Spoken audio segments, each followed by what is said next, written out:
What's up, boys and girls? We are live. Had just a whatever day yesterday. 2-2 on a regular bets. Missed the moonshot because Embiid decided to go for 70. Cat went for 63. Didn't miss any shots and give Rudy any rebound opportunity. Just decided to go scorch earth. Dude, I looked. God, books are so evil. They went in at halftime and added live player prop lines for the over for Cat. I saw. Every one of them went under. Yeah. And they only offered the over on those. They didn't offer under 70, under 80, under like every one of them. So I don't know if people bet them, but every 0 for 5, 0 for 7, whatever the. Yeah, for sure they did, right? He breaks like it just I get like he broke the record of the first half. So I'm like, he's not going for 80. Like he's gonna slow down at some point, right? Like I mean, he missed like one, I think he missed 1-3 in the first half. He was like 9 for 10 or something. Like he just went scorched earth. Let's get people fed. All right. Well, I'm looking at so much football. I feel like I'm half-assing it, guys. I'm being honest with you. I'm like glancing at these to get y'all fed. They're still EV positive. Don't worry about that. But I'm deep in the weeds of Sunday. Yeah, we got. I'll tell him now because we already gave it out, but we hit Brock Purdy early as soon as like the lines came out. So he opened his passing yards opened at like 255 instantly, 257 instantly, 262. Like I couldn't even get it at 255. It's at like 275 now, but we got it at 262. That line was just too low versus Detroit. I think it closes at like 280. We're just gonna throw it. We're not gonna we're I'm gonna as have biased as they come. But the Brock Purdy hate is unjustified.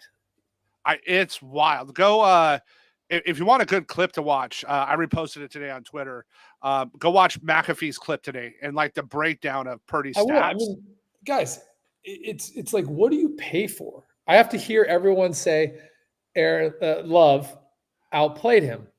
Yeah, I guess for 3 quarters, Brock had more yards, more efficiency, and 2 less picks.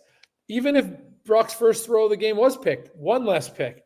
I don't know what you all want. And again, I joke when I compare Purdy to Mahomes, but I mean this is not a joke when I say this. Mahomes, at some points in his career, was one of the luckiest quarterbacks. He had many interceptions bounce off people's faces. And that's just part of the business. So, like, you could say he should have had 1 pick. Fine. You can have that.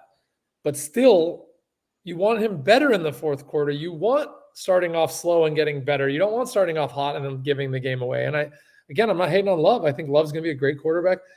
I'm just trying to tell you all that the Brock hate it's weird. It's unjustified. If this was any other past full year, second year sophomore drafted at the end, not even the end overall, which is even funnier about this, but just like the 4th, 5th, 6th round, they'd be saying the Niners saved everything by getting this kid. The steal of the pick, that Lynch should be promoted, blah, blah, blah, best GM in the thing. So again, sorry for going on the rant, but it doesn't make sense. No one's saying he's Mahomes, but we are saying he's a good quarterback, and every piece of data backs that up.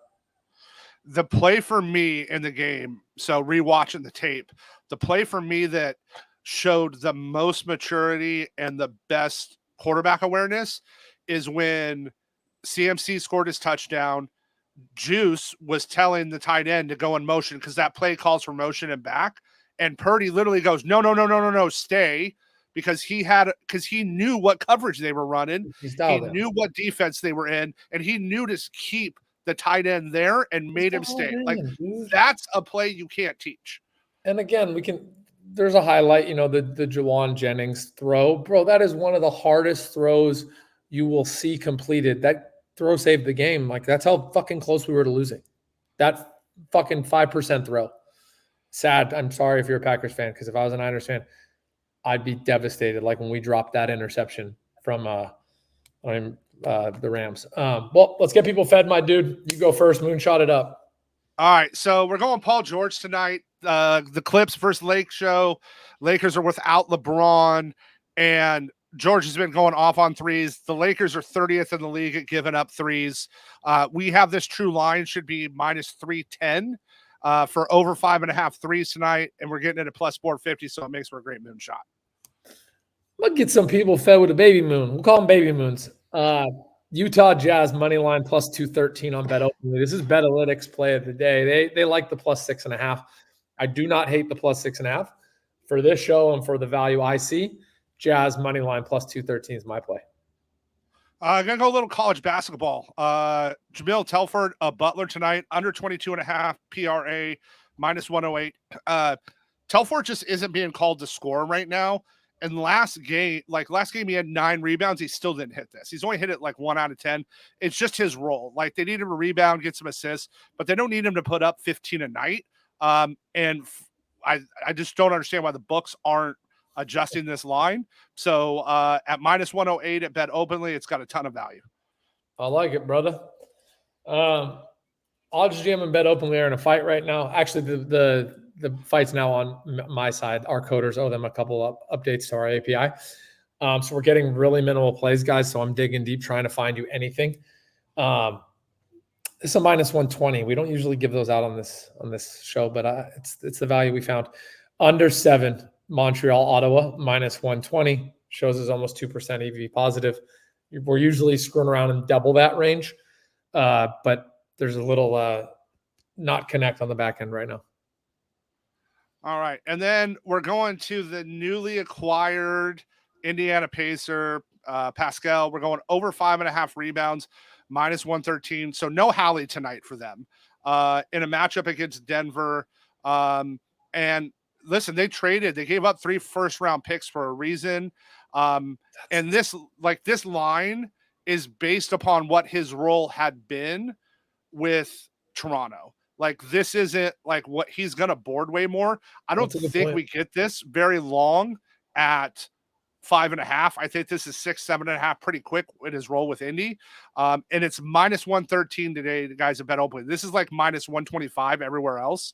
So again, you're going to give me 12 points of value. We model him over, and a game that against Denver tonight, he's going to have to play, especially without Hallie. He's going to get a ton of opportunity. So I like this spot for him today. All right. Mighty Gens, this is the lightning round. Trev and I give you 5 plays, no explanation in the next 60 seconds. Trev, I'm going to hand you that mic. Paul George going deep today from 3, over 5.5, plus 450. Utah Jazz money line. BetAlytics, BetOpenly, bet, plus 213. Over at BetOpenly, Jahmyl Tellfort of Butler's under 22.5. PRA is minus 108. This is minus 125 everywhere else. Go snatch it up. OddsJam, best BetOpenly bet. EV positive, under 7. Montreal, Ottawa, minus 120. And our BetOpenly prop play of the day, Pascal of the Pacers now, over 5.5 rebounds, minus 113 at BetOpenly. The best odds you can get anywhere. And let's go enjoy a little college basketball tonight while we get ready for some big games this weekend. Gang, go Niners. We'll talk soon, brother. Yep. And